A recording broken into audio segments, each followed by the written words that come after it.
a new project for me.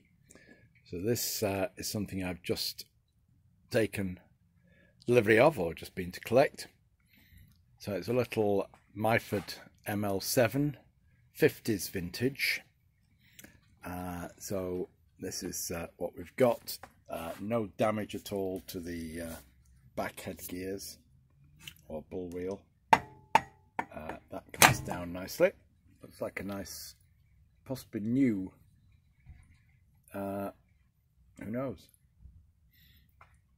on there, Myford label, but that's nice and bright. And looking at the bed, just put some oil on it so I can slide this up and down. Don't notice any significant change in tightness as I move along the bed. I know immediate evidence, I've got to do a lot more, of excessive wear, and the bed looks to be in very good condition. Indeed, it looks very good. So there we have one Bernard chuck, 3-jaw chuck on there. It's got a quick change tool post and 1, 2, 3 tool holders, and 1 or 2 bits and pieces that came with it. Here's a fly cutter, a homemade one with a turned tapered MT2, I think, taper there, with a threaded part there for a drawbar. There isn't any drawbar to go with it. It's a very heavy item, and the taper has been just turned to not ground, and therefore it's a little bit on the rough side. So I'm not sure about using that in here in case it does actually damage the taper in there. A second Bernard chuck, Pratt Bernard. That's the catalogue number 1580 0100 something. So look, we'll get it in focus and then we can see 01005. Pratt Bernard. It's got the holes beside the 3 jaws, and I can't recall exactly what that means, but there we go. It's got a couple of oilers there which I took off for transportation.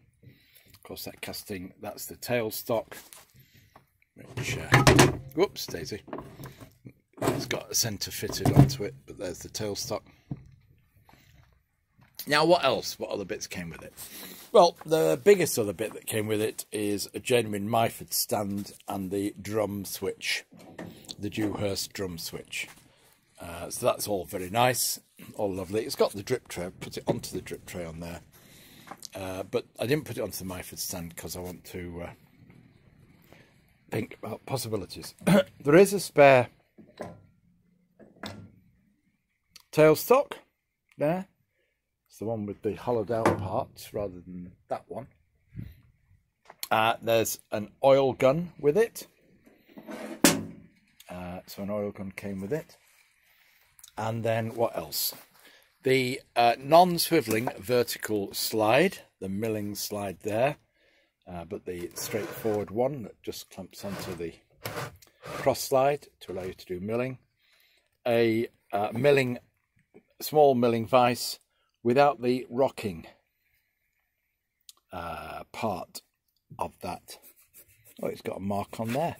If I clean it up, we'll be able to see what there is. Sorry, yeah. And that says Myford, so it's an original Myford part number. So it's the original one. A 4-jaw chuck, needs a bit of a clean. That's a Bernard 4-jaw chuck there. That's looks very nice.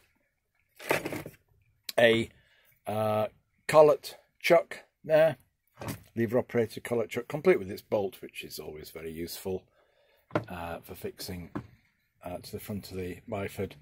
And 1, 2, 3, 4, 5 collets. A whole range of things like centres and adapters for the MT2 to MT1 adapters. An arbor there that I think is the arbor for a Jacobs chuck. Better keep that good because it's in good. It feels to be in good condition. Does that? It feels all nice, not dented or damaged in any way. Nicely ground. The usual other bits and pieces: a fixed under travelling steady. Another 3-jaw chuck on an arbor, as it were, on a MT2. That's a homemade rotating centre. There's some bearing in there. It's stiff at the moment, it doesn't turn by hand. 3 extra drill chucks there and a couple of chuck keys. Some spare jaws for the chucks, so I don't know which chucks they go with, but they'll be the outside jaws, I would guess. And 2 face plates, which will go with that. Centres, I think these are the centres that go with an indexing device, with a simple indexing device for doing, well, for indexing something round. But anyway, a range of odds and sods there. So overall, a nice, the main thing is, at first sight, the machine is looking really good. Did I mention the fly cutter? Yes, I did. So there we are. See, I can't even remember what I've been talking about. But that's my little project, which you may see more of, and I will over the next few weeks, because it's not going to be a rush job. I'm in no rush to get it up and running, as it were. I'm going to take my time to clean it, oil it, and get it running, get it wired up and running, and see how well it behaves.